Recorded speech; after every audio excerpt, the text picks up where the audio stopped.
let's talk about goalkeepers to begin with. I know you were asked immediately after the game, about 15 minutes after the game, about the goalkeeping situation with Toby Savin suspended. Obviously Liam Isherwood came in, made his senior debut, a day he's never going to forget. Has there been a thought in your mind about trying to do something in that area, or is it full steam behind Liam and giving him the chance to impress at the weekend? I think the latter. I think, you know, he's been with us for a while, Liam. He's a great lad. Got a really good attitude towards football. And I know he's keen to do well, and it's a big opportunity for him. You've always championed young players and given them the opportunity. Is it, given the situation you're in the league, something that you're keen to do, to give experience to players? I know this one is because of circumstances. Immaterial whether we were top of the league or bottom of the league, Liam's worked hard enough to get his chance. And if people think we're deprioritising games, is that a word, deprioritising? Or not prioritising, I would say that. If we're not prioritising games, they'll be sadly mistaken. We prioritise every game we play. And so it's not because we feel as though we're out of touch with the playoffs or out of touch with relegation that we're going to give Liam his chance. Liam's worked hard for his chance and he deserves it. How much pride do you take in the fact that you have had a lot of under-23s players that maybe initially came in for their development, breaking into your first team and playing regularly? Well, that was the model that we set out to do a couple of years ago. It didn't quite materialise because of the problems that we've had with the training grounds. But the idea is that we have the youth team, the under-23s and the first team all on the one site. And the natural progression is there, and you're working hard to move from pitch to pitch. The 23s have been lucky that they train with the first team every day. And I think that's probably evident when they play games at the 23s level when there's a lot younger players, but we play with a lot more maturity, I think, because we're used to playing with men every day, or 23s. And consequently, you know, you get your eyes on them, and the lads who've come through have earned a chance, and most of them have took. Does it potentially make your recruitment different in the sense that a player that was a maybe a year or two ago when you signed them for the under-23s might now be a definite for your first team, and therefore you don't need to go and get someone? Yeah, but that's the idea. You know, the idea of using the 23s is to carry possibly a bigger squad with less money, and hopefully get a couple of them through to be established first team regulars and save you going into a transfer market to go and buy players. As far as the goalkeepers are concerned, Toby Savin has now got lots of games under his belt at a young age. How much of an asset is it with him and Liam to have two young goalkeepers who you feel are up to it in the Football League, even at this early stage? Well, it's good that they've both come through our academy from a young age. And that's, you know, a feather in the cap to the people who've gone before in the academy, like Sir Paul Lodge. And, you know, the lads who are working in there now. You know, with Duncan and Scott. So, and Louis, we're lucky in the fact that we give Louis a chance as a goalkeeping coach, and he's worked with two of them from a young age. Do you feel like supporters are kind of more well disposed to players that have come through the ranks? They look more warmly upon those players. What kind of a response do you think Liam will get when he comes out to play at the weekend? I hope it's a good one. You know, when I think the ones who travelled to Plymouth saw what he was about. And it's always nice, you know, it's nice to hear that song. He's one of our own, isn't it? And lots of clubs sing that for the homegrown players, and you know, we've had quite a few come through the ranks. Is that something that can kind of give you a bit of momentum going into a new season, having a few young players coming through and knowing that potentially they're only going to improve? Well, you'd like to think so. I mean, what you want to do is you want to be doing as little recruitment per year as possible, so then you can build on the strengths that you've got, and iron out your weaknesses, and hopefully, what a shot that was by Coley, and hopefully add when you need to add, and not being able to add half a team. I know you talked a couple of weeks ago about planning for the future and thinking about next season and the kind of ideas that are already in your head. We talked about things changing, players maybe coming into contention. Is that an ongoing process, week to week? Is that picture a little bit different? It is. And you know, it's up to the players who have a shirt to try and cement the place in the side. And sometimes it's difficult because, you know, if you look at young Josh Woods, did really well. Come on as sub, played the game, did quite well, and then got injured. And then all of a sudden he's facing 4 or 5 weeks on the sideline. And it's difficult to stake your claim. Liam Coyle, similar, did really well, then got sent off, was out for 3 games and couldn't quite grab his place back. He's had opportunities in the last couple of weeks, and it's an ongoing process that these lads have got to try and get themselves in. I know it's difficult to keep yourself fit because that's not sometimes out of your control, but you've got to be mindful of the fact that you want to play as many games as you can. There's fiercely competitive head tennis going on behind us. Firstly, an analysis of that head tennis. Who are the standout players? Sean McConville and the skipper have just been outstanding in their game, but I think as it goes for touch, I think you'd do well to beat Joe Pritchard or Colby Bishop.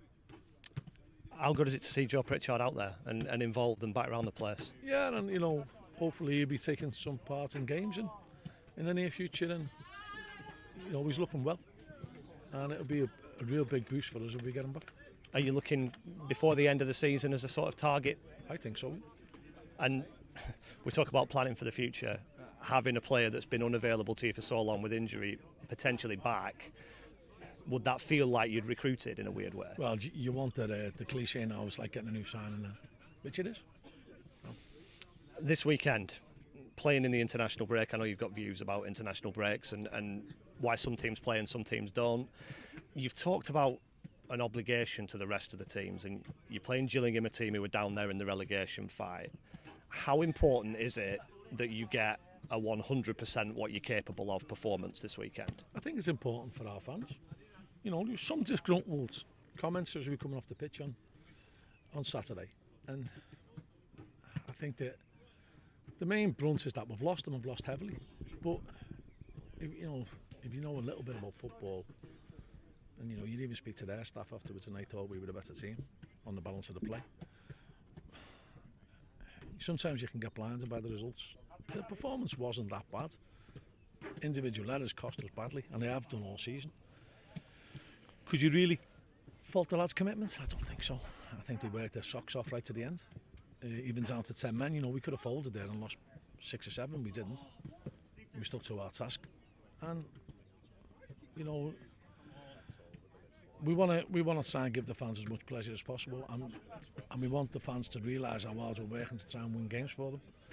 And if we're asking them to come and support us, the least we can do is give it our all to try and win the game, and that's what we'll do while I'm still at the club. It must be weird being an Accrington supporter who goes home and away, because the difference in the outcome of the games home and away. Well, but that you've hit the nail on the head, the difference in the outcomes, not necessarily the difference in the performance. And sometimes results are out of your control. As you get older, you probably get a little bit more acceptable of that, or be prepared to accept it. And that's not saying that you should accept losing or mediocrity, but you've got to realise that sometimes, no matter what you do, you're not going to win a game. And you've just got to keep doing your best and keep putting yourself into situations where you can win games. We've talked a lot about your away record. It's only fair we talk about how good you are at home. How proud are you? I think it's 9 games unbeaten and several won on the spin, 5, as many as 5, I think. How good does that make you feel that you're regularly doing it at home? It makes you feel a little bit frustrated, to be honest. But yeah, it's good for our fans, you know, and it's good for business. You know, we want to try and get as many people as we can through the gate. We want to try and put on a spectacle in football terms. That's our remit. You know, and Andy Holt's done brilliance in the facilities that he's provided for the supporters. But first and foremost, we're a football club, and we want to produce a product on the pitch that people want to come and watch. I think this season we have. I think this season we have at home. We've performed. We've got good results, but we've also performed well. And we've had some exciting games, and a long way they continue. In your experience, obviously the facilities have vastly improved and loads of money has been spent. Is the thing that will get people coming to the ground more than anything winning games and playing well and being entertained? Well, that's all I can govern. So I will always think that. But I appreciate that it's not all about entertaining people, it's about winning games. And I'm a football fan, and football fans get most pleasure not aesthetically good football, you get most pleasure out of winning. When their team wins. And we've got to try and get as many wins as we can. You're playing a team in Gillingham who are down there. Wins at all costs, I guess, are the motto when you're in a relegation battle. Having changed the manager, does it seem like they're one of the teams that has got a response? I think they have got a response, and I think, you know, that the team that they've got will always be difficult to play against. We saw that when we played them at their place. And, you know, teams who feel as though they've got a lot to play for, you think they can raise the game, but no one wants to win a game more than us. And that doesn't matter where we are in the league. So the idea that these need it more than us goes out the window, because no one needs to win more than us when we play at home. How do you see that relegation picture? Because between them, they've not won a lot of games, the bottom six, in the last sort of 3 months. Is it just going to be a case of whichever couple of clubs find a way?